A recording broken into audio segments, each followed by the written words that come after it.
बिस्मिल्लाहिर्रहमानिर्रहीम। अस्सलामुअलैकुम friends, welcome to my channel cooking with Fatima. कैसे हैं आप सब? उम्मीद करती हूँ आप सब अपने अपने घरों में खैर व खैरियत से होंगे, खुश आबाद होंगे, हंसते मुस्कुराते होंगे।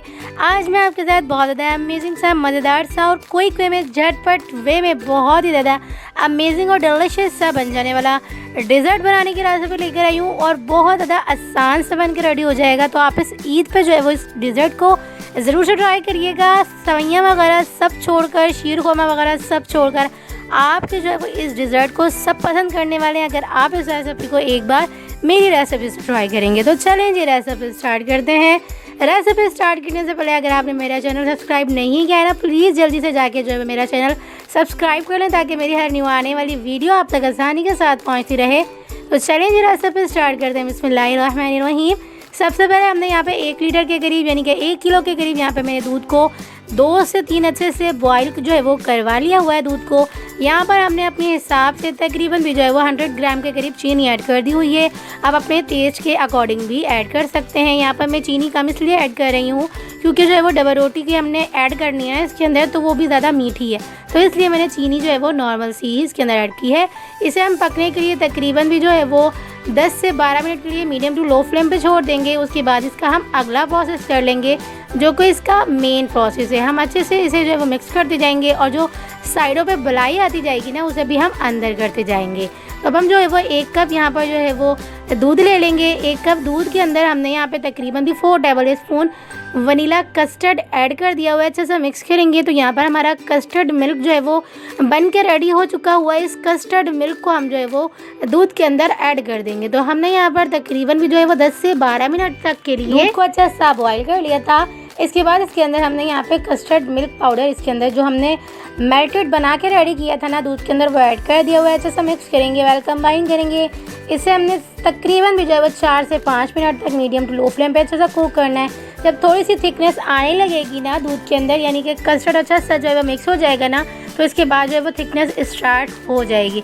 जब ये इस कंडीशन में आ जाएगा, थोड़ा बहुत स्टार्ट हो चुका है ये थिक होना, लेकिन थोड़ा सा हमें और भी करना है। जब ये फुल अच्छा सा थिक हो जाएगा ना, उसके बाद इसे हम जो है वो ठंडा कर लेंगे। ठंडा करने के बाद हम जो है वो इसे हम एक और प्रोसेस की तरफ लेकर जाएंगे। तो हमारा यहाँ पर कस्टर्ड बिल्कुल जो है वो रेडी हो चुका हुआ है। तो इस कंसिस्टेंसी में आपका जो है वो कस्टर्ड होना चाहिए, सेम इसी कंसिस्टेंसी में होना चाहिए, क्योंकि थोड़ी सी देर ठहरने के बाद भी, यानी कि हम अगर फ्रीज़र में नहीं भी रखेंगे ना, तो थोड़ी सी देर ठहरने के बाद ये और भी ज़्यादा थिक हो जाएगा। तो अब हम इसे साइड पे रखेंगे सिर्फ रूम टेम्परेचर पे ठंडा होने के लिए। उसके बाद एक लेयर हम जो है वो ब्रेड की बनाएंगे। उसके बाद दोबारा से इसके ऊपर जो हमने रूम टेम्परेचर पे ठंडा किया हुआ ये मिल्क कस्टर्ड बना के रेडी किया है ना, वो इसके ऊपर ऐड करेंगे। ऐड करने के बाद इसके ऊपर हम बादाम और पिस्ते जो है वो कट किए हुए, क्रश किए हुए इस तरह से ऐड करते जाएंगे और दोबारा से वही प्रोसेस करेंगे, यानी कि ब्रेड की लेयर बनाएंगे। उसके बाद जो है वो हम मिल्क कस्टर्ड पाउडर जो हमने बना के रेडी किया है ना, वो ऐड करते जाएंगे। इसी तरह से हम 3 से 4 या आप अपने हिसाब से बाउल के जितना आप बनाना चाह रहे हैं ना, आप उतना ही बना के इसे रेडी कर लीजिएगा। तो मैंने जो है वो 1 किलो दूध का बना के रेडी किया था ना, तो ब्रेड भी ज़्यादा थी, तो मेरी बाउल भी जो है वो थोड़ा सा बड़ा था, तो मेरी यहाँ पे 3 से 4 लेयर जो है वो बन गई थी ब्रेड की।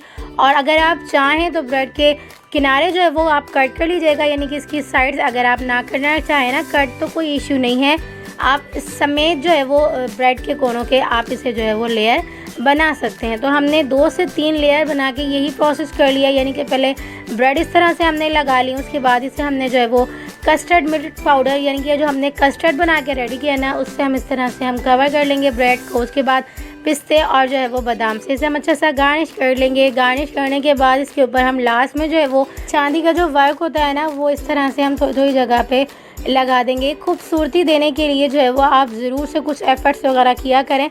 बहुत ज़्यादा अमेजिंग सा आपका जो है वो ये डिज़र्ट बन के रेडी हुआ है। और यकीन करें, अगर आप जो है वो ईद के डेज़ में जो है वो अगर आप कोई सवैयाँ वगैरह या कोई जो है वो आप शीर खुरमा वगैरह नहीं बनाना चाह रहे हैं, तो आप इस रेसिपी को झटपट में भी बना के रेडी कर सकते हैं। मेहमानों के आगे भी इसे सर्व कर सकते हैं, दावत वगैरह में भी इसे आप बना के रेडी कर सकते हैं। और ईद के दिन, यानी कि 1 दिन पहले आप इसे बना के रखेंगी ना, तो यकीन करें बहुत ज़्यादा अच्छी तरह से सेट हो जाएगा। नहीं तो आप 3 से 4 घंटे भी इसे आप सेट करेंगी, ये परफेक्ट जो है वो सेट हो जाएगा। तो मैंने इसे ओवरनाइट के लिए डी वाले पार्ट की जो जाली होती है ना, वो उसके ऊपर मैंने जो है वो इसे रखा था, नीचे बिल्कुल भी नहीं रखना है।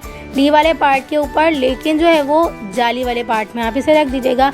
ये बहुत ज़्यादा अमेजिंग तरह से सेट हो जाएगा। देख सकते हैं आप ये कितनी अच्छी तरह से, अमेजिंग तरह से जो है वो मीठा हमारा सेट हो चुका है। एक एक जो है वो हमारी ब्रेड अच्छे से सेट हो चुकी हुई है, और जो डिज़र्ट हमने यानी कि जो मीठा हमने कस्टर्ड बना के रेडी किया था ना, वो भी परफेक्ट सा जो है वो बन के रेडी हो चुका हुआ है। तो आप इस रेसिपी को एक बार मेरी रेसिपी से ज़रूर से ट्राई करिएगा और मुझे अपना फीडबैक ज़रूर से दीजिएगा आपको ये रेसिपी कैसी लगी।